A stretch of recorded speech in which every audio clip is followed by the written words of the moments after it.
The ballroom shimmered with gold chandeliers and polished marble floors, a gathering of the world's wealthiest elites.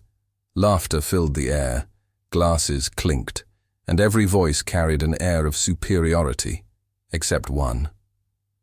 At the center of the long mahogany table sat a woman of quiet power, a Japanese millionaire who had flown across the world to be here. Her silk kimono-inspired gown shimmered in the light, but despite her elegance, the room grew restless.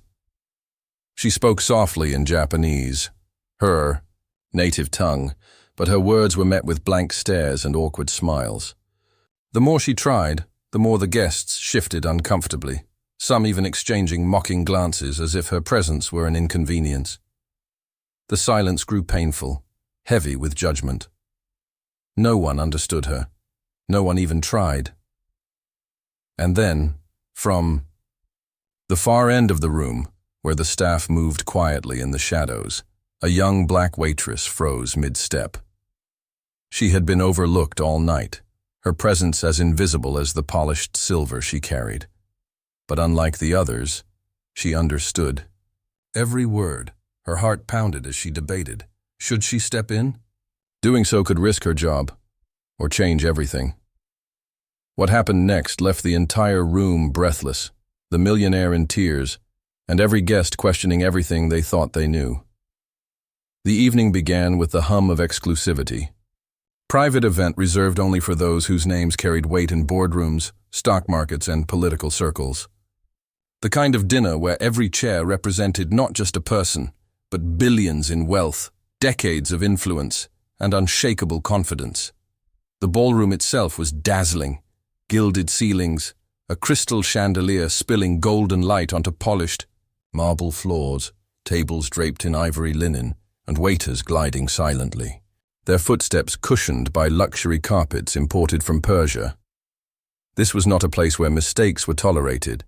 This was a stage for power. At the center of it all was Madame Saito Keiko, the Japanese millionaire. Her story was one that fascinated the financial world, an empire forged not from inherited fortune, but through discipline, precision, and an almost ruthless work ethic.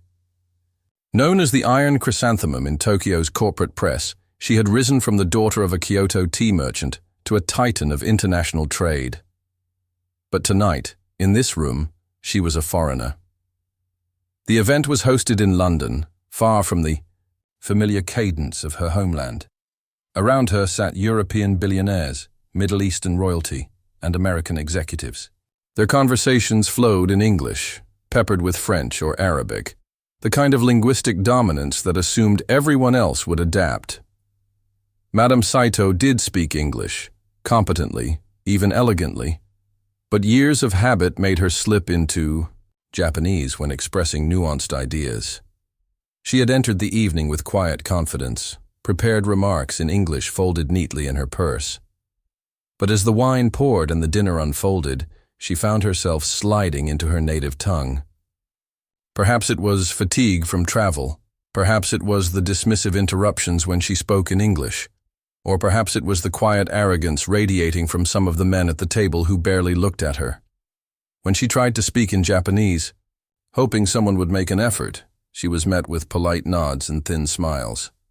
But behind the courtesy lingered impatience. They didn't understand her. And worse, they didn't care. For the guests, this wasn't a language barrier. It was a hierarchy. The whispers began softly. A French investor leaned toward his colleague with a smirk. An American hedge fund manager adjusted his cufflinks, muttering something about unprepared foreigners. Even the host, a Middle Eastern tycoon, avoided eye contact, embarrassed by the awkwardness at his own event. Madame Saito, sensing the isolation, sat straighter, her face a mask of composure. But inside, she felt the sting. In Japan, her presence commanded respect. Here, her words dissolved into the air like smoke. And all the while, the staff moved unnoticed. Among them was Amara Johnson, a black waitress in her mid-20s, balancing trays of crystal glasses with practiced ease. To the guests, she was invisible, Another pair of hands pouring wine, another shadow gliding between tables. But Amara was far from ordinary. Born in a working-class neighborhood in Birmingham, she had grown up surrounded by hardship. Her mother worked double shifts as a nurse, while Amara found escape in books and later languages.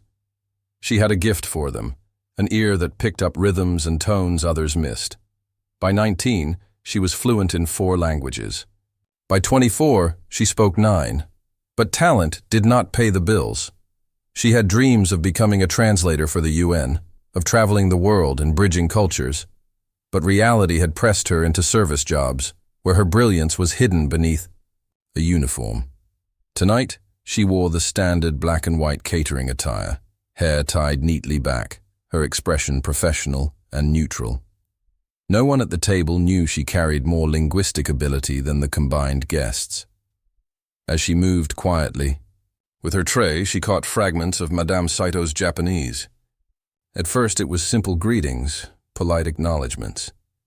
But then she noticed the subtle shift, the way Saito's tone grew strained, the way her pauses lengthened. Amara understood every word. "I feel like a ghost among them," Saito murmured, softly in Japanese, her words half to herself. "So much noise, but no one listens." Amara's breath caught. She glanced at the millionaire, then at the table full of powerful figures who clearly weren't listening. They continued eating, drinking, laughing, as if her words were irrelevant. A pang of recognition hit Amara's chest. She knew that feeling. Being in a room full of people who saw you, but didn't truly see you. To them, you were invisible, unless you could offer something they wanted. The weight of injustice burned in Amara, but she stayed silent. After all, she was staff. A mistake here, a disruption, could cost her the job she desperately needed. Still, she listened. As the evening stretched on, Madame Saito attempted again and again to make her voice heard. She switched back to English, only to be interrupted mid-sentence by louder voices. When she returned to Japanese, her words floated like unanswered prayers. "I have come across the world to share an idea that could unite us," she said, frustration edging her usually calm demeanor. "But perhaps I was foolish to believe respect travels with me." No one reacted. Not one guest even asked what she had said. And then it happened. The moment Amara would never forget. A particularly smug American leaned back in his chair, smirking as he tapped his fork against his plate. "I think she's talking about sushi," he muttered, earning a chuckle from the man beside him. Madame Saito's face did not change, but Amara saw it. A flicker in her eyes. A quiet wound. Something inside Amara snapped. She could not let this continue, not because Saito was rich or powerful, but because she recognized the universal cruelty of being dismissed. The arrogance of a room full of elites mocking a woman who only wanted to be heard. Her heart raced. Her palms grew sweaty against the tray. She debated in silence. If she stepped in, she could be fired. Staff were not meant to speak, let alone interrupt. But if she stayed silent, she would betray not only Saito, but also herself, the part of her that believed languages were bridges, not barriers. The turning point had arrived. The laughter at the table faded into background noise as Amara made her decision. Her tray clinked softly as she set it down on a nearby stand. She inhaled deeply, squared her shoulders, and stepped closer to the table, her voice low but steady as she whispered in flawless Japanese. "You are not alone. I understand you." The room froze. Every guest's head turned toward her, as if a shadow had spoken out of turn. Madame Saito's eyes widened, her composure cracking for the first time that evening. Relief, shock, and something close to gratitude shimmered across her face. For the first time that night, someone had answered her, and in that instant, the balance of the room shifted. The whispers of dismissal would soon turn into gasps of disbelief. The invisible waitress was about to become the center of attention, and the elites who had laughed were about to be silenced in the most unexpected way. For a heartbeat, silence blanketed the grand ballroom. The kind of silence that made crystal glasses and silver cutlery seem deafeningly loud. The guests' conversations halted mid-sentence. Forks hovered halfway to mouths, and all eyes swiveled toward the young waitress who had just dared to speak. Amara felt the weight of their gazes crash over her like a tidal wave. Her heart pounded against her ribs, every instinct screaming at her to retreat, to vanish into the safety of invisibility. She wasn't supposed to exist beyond her uniform. She wasn't supposed to speak. And yet, she stood there, shoulders squared, eyes steady, her words still hanging in the air. "You are not alone. I understand you." At the head of the table, Madame Saito blinked, as if the universe itself had cracked open in front of her. Her lips parted slightly, and for the first time that evening she looked seen. "You speak Japanese," she whispered, her voice trembling with disbelief. Amara gave a small, respectful bow of her head. "Yes, and I would be honored to help if you allow me." A murmur rippled through the guests. Shock, curiosity, and something sharper, resentment. The smug American who had mocked Saito moments earlier let out a disbelieving laugh. "Wait, are you telling me the waitress speaks Japanese? What is this, some kind of stunt?" The French investor beside him scoffed, waving his hand dismissively. "This is highly inappropriate. Staff should know their place." But not everyone sneered. The Middle Eastern host leaned forward, eyebrows raised, clearly intrigued, and a few others tilted their heads, torn between skepticism and fascination. Madame Saito, however, ignored them all. She turned fully toward Amara, her poise softening. "What is your name?" "Amara, madam." "Amara-san," Saito repeated, her voice gentle. "Then tonight, you will be my voice." The declaration landed like a thunderclap. Gasps and murmurs erupted. The American hedge fund manager's face flushed crimson, his jaw tightening. "This is absurd. We came here for business, not a performance by the staff." But Saito, no longer the silent foreigner, raised her chin high. "For too long I've been dismissed because of language. Tonight, I will not be silenced." Her words, translated smoothly into English by Amara, struck the table like a blade. The guests shifted uncomfortably. What had been a dinner of dominance now teetered on the edge of something unpredictable. The shift in power, from that moment forward, every exchange passed through Amara. Saito spoke in crisp, deliberate Japanese, her voice carrying decades of command. Amara echoed her in flawless English, her tone steady and respectful, every syllable a bridge between worlds. "I came here to propose a partnership that could reshape trade routes between Asia and Europe," Saito began. "But before I speak of numbers, I must speak of respect. Respect is not given to titles. It is given to humanity." Amara's translation rang clear, and the words sliced through the arrogance in the room. Some guests leaned forward now, curiosity piqued. Others glared, their pride stung by the unexpected intrusion of a waitress who had suddenly become essential. The host, sensing the growing drama, allowed it to continue. He even motioned for Amara to remain by Saito's side, a silent acknowledgement that something extraordinary was unfolding. But with every sentence spoken, the tension tightened. The backlash, it didn't take long for resistance to surface. The American investor leaned back with a sneer, his voice dripping with contempt. "This is ridiculous. We don't need a translator. She speaks English. She just doesn't want to. This is a waste of time." Amara felt heat rise in her chest, but before she could respond, Madame Saito fixed him with a gaze so cold it silenced him mid-breath. "I speak English," she said through Amara, "but I will not twist my tongue tonight to make my words smaller. for your convenience. If you cannot honor my language, then you cannot honor me." The words hung heavy. The Frenchman coughed uncomfortably. "But this girl, she is staff. How do we know she translates correctly? Perhaps she twists the meaning." For a moment, suspicion flickered in the room. All eyes turned on Amara again, weighing her honesty. Her stomach clenched. She knew the risk.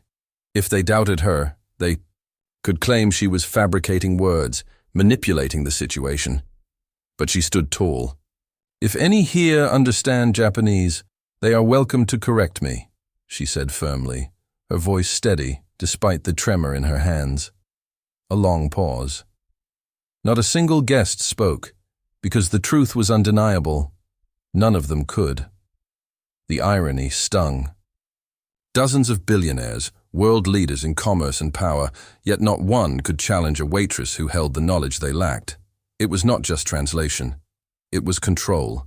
And they knew it. The rising tide, as the evening went on, the atmosphere transformed. Saito's ideas, once ignored, now bloomed in the room. She spoke passionately of trade networks, of sustainable partnerships, of mutual growth between East and West. Through Amara's voice, her words carried rhythm and conviction. She was no longer a ghost at the table. She was a force. And Amara was the amplifier that made her heard. The same men who had mocked her earlier now listened with sharpened focus. The smug smirks were gone, replaced by furrowed brows and scribbled notes. Even the American who had ridiculed her sushi remark shifted. Uncomfortably in his chair, realizing his own arrogance was now on full display. Amara felt the change too. With each phrase she translated, her confidence grew.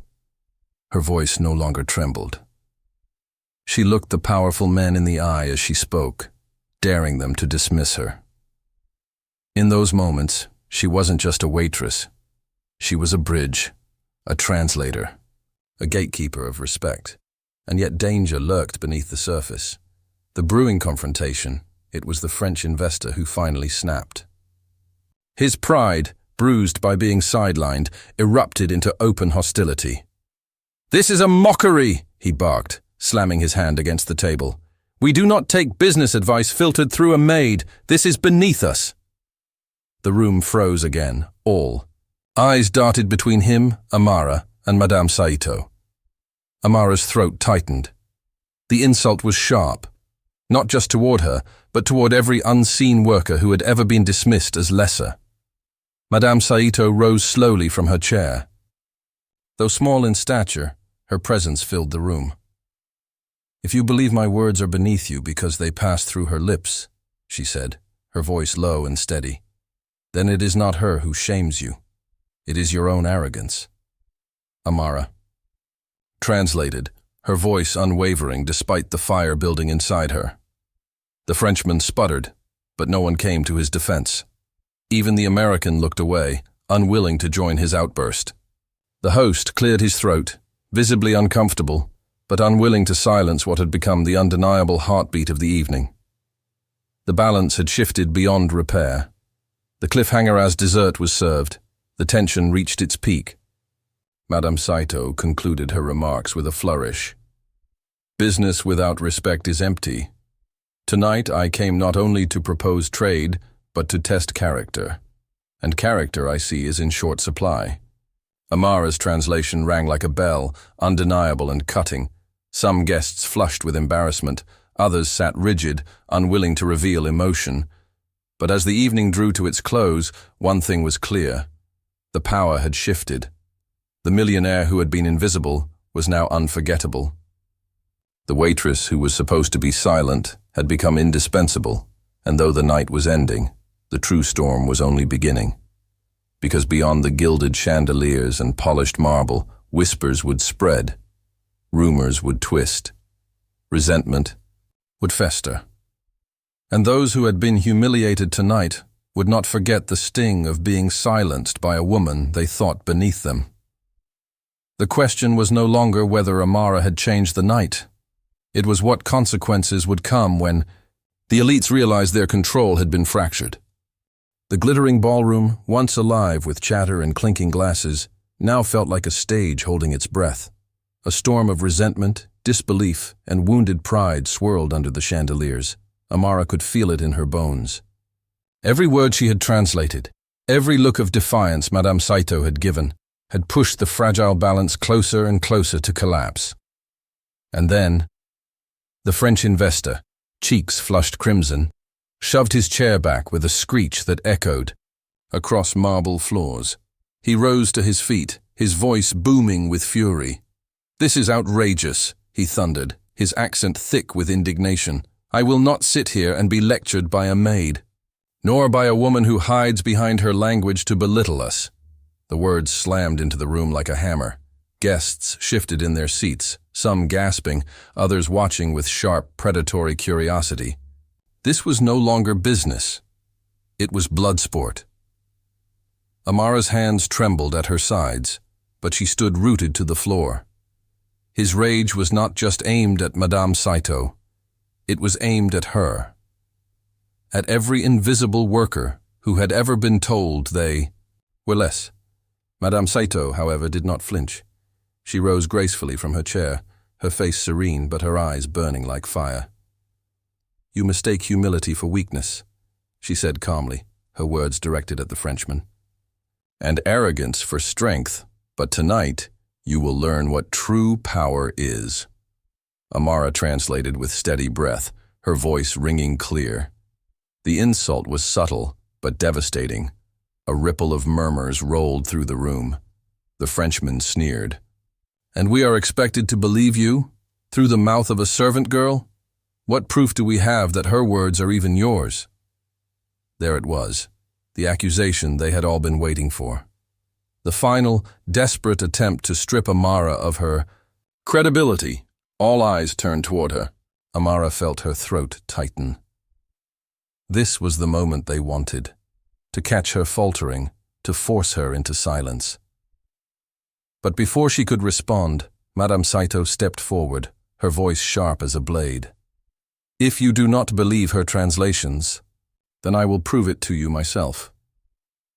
She switched abruptly into flawless English. Her voice, though accented, rang with clarity and authority. "Respect is not optional, and if you cannot respect me, then you do not deserve to share this table." The room froze. For the first time that night, Saito revealed she had understood everything. Every insult, every dismissal, every cruel laugh. Gasps rippled through the guests, faces drained of color. The American who had mocked her earlier looked as if the ground had been ripped out from beneath him. The Frenchman's jaw fell slack, then clenched in rage. You tricked us. You sat there, letting this girl speak for you, while all along you could—" Saito raised her hand, silencing him with a gesture. "I did not trick you," she said firmly, her voice cutting through his outrage. "I tested you, and you failed." Her words cracked like thunder. The humiliation. The power dynamic flipped in an instant. Those who had ridiculed her now squirmed in their seats, exposed and small. The smugness evaporated, replaced by shame. They could not disguise, and Amara, still standing tall, still unbroken, was no longer just the waitress. She was the symbol of their failure, because without her, they would never have seen their own arrogance reflected so clearly.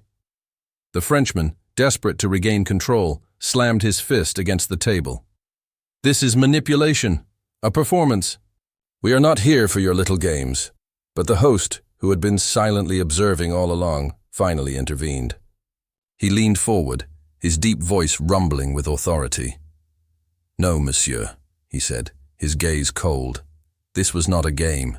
This was truth. And tonight, it is you who have been made a fool." The words landed like a final blow. The Frenchman's face twisted with humiliation. He looked around for allies, but none came. The other guests, unwilling to share in his disgrace, turned their faces away. He stood frozen, his fury simmering, before snatching his coat from the back of his chair. "I will not be part of this circus," he spat, storming out of the room. The slam of the doors echoed behind him, and just like that, the tide had turned. The recognition Madame Saito lowered herself back into her chair, her poise unshaken. Then, slowly, she turned toward Amara. The entire room watched as she inclined her head in a deep, deliberate bow of respect.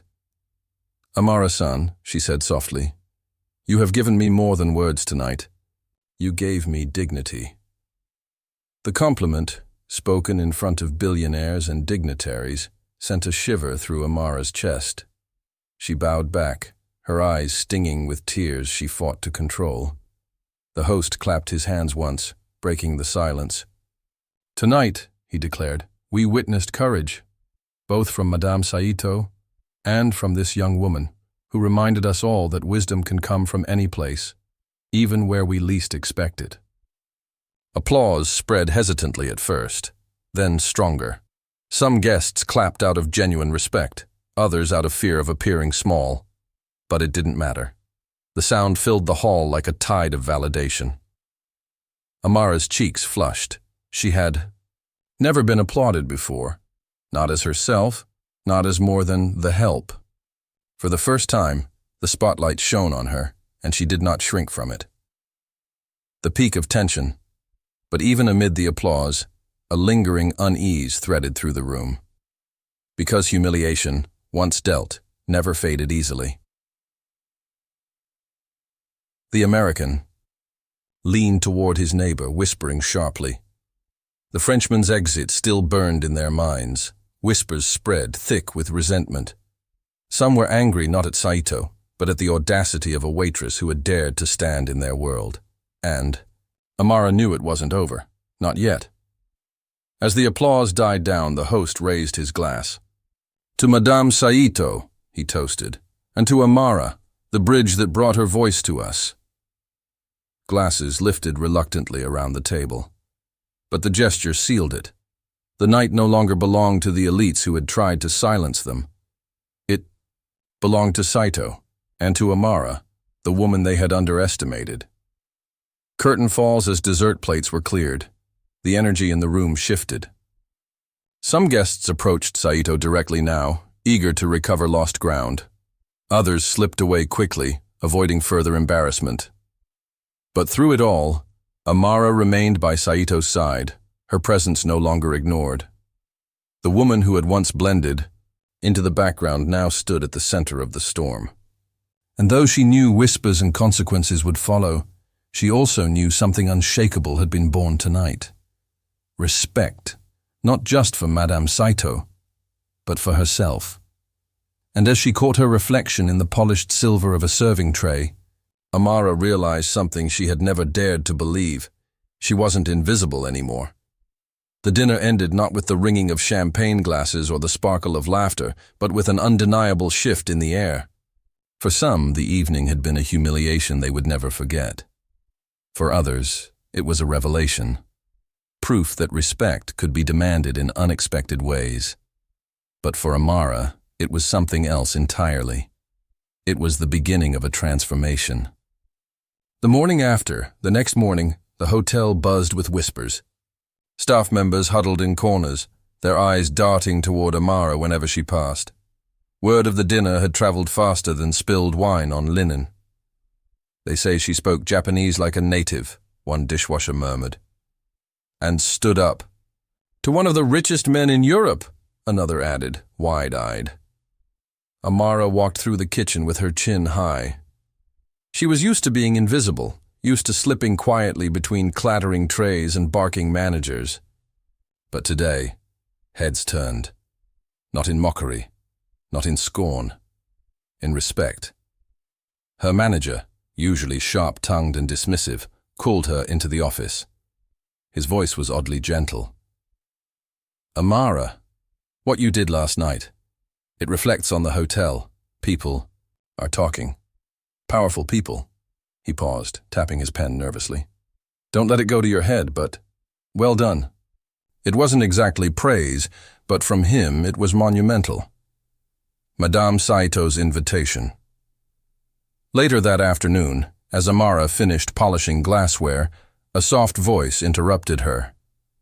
"Amara-san." She turned to see Madame Saito standing tall, and elegant in the lobby.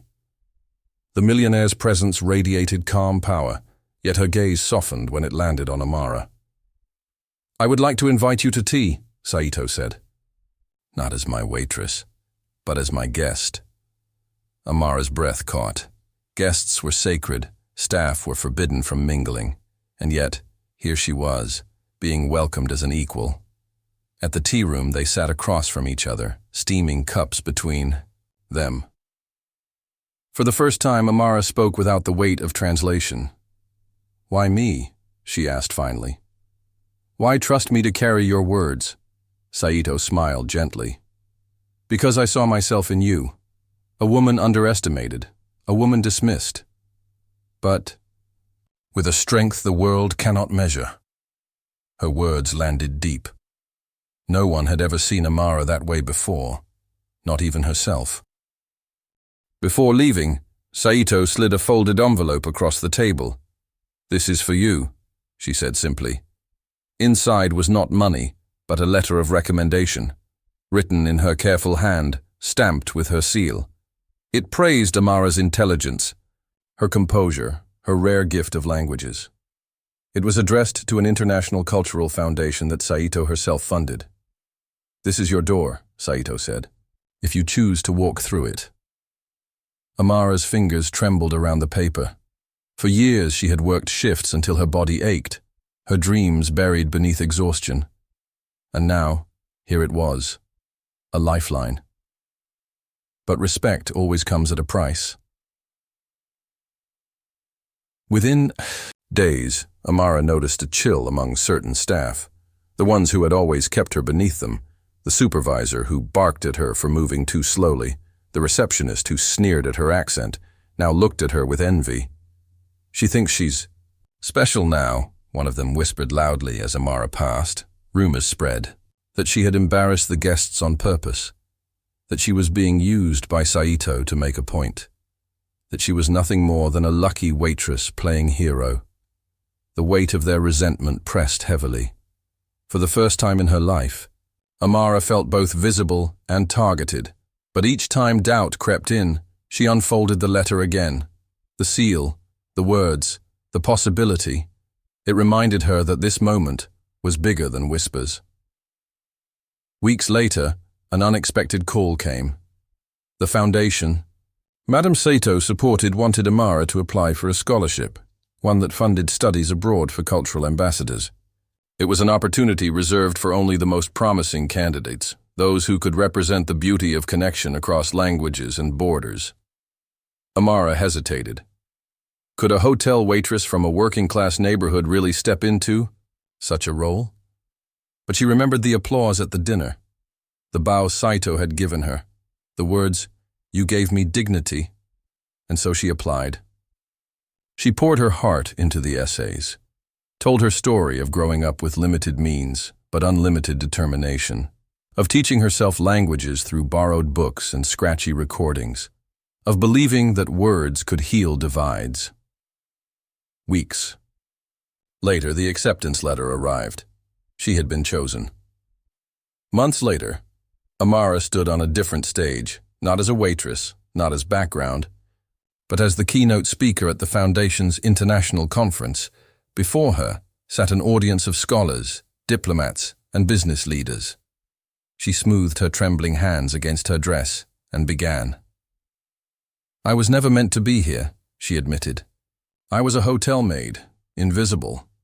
But one night, I whispered in a language no one expected, and suddenly, I was seen. But it wasn't about the words themselves. It was about the lesson. Dignity belongs to everyone.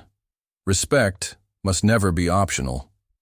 And sometimes, the people you dismiss hold the power to teach you the greatest truths." The audience erupted in applause.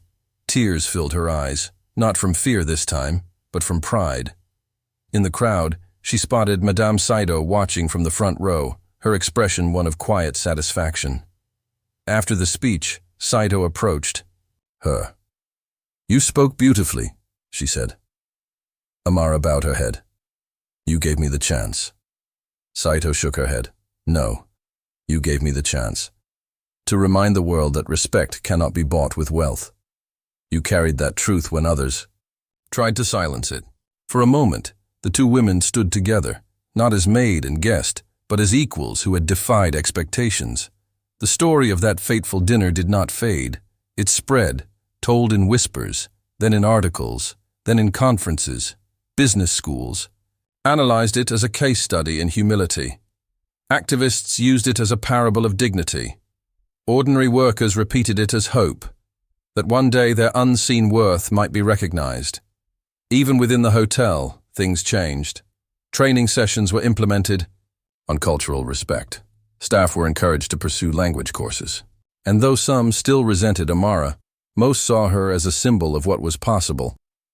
Years later, Amara returned to that same hotel, not as staff, not even as a guest, but as a keynote speaker invited to address a gathering of international leaders.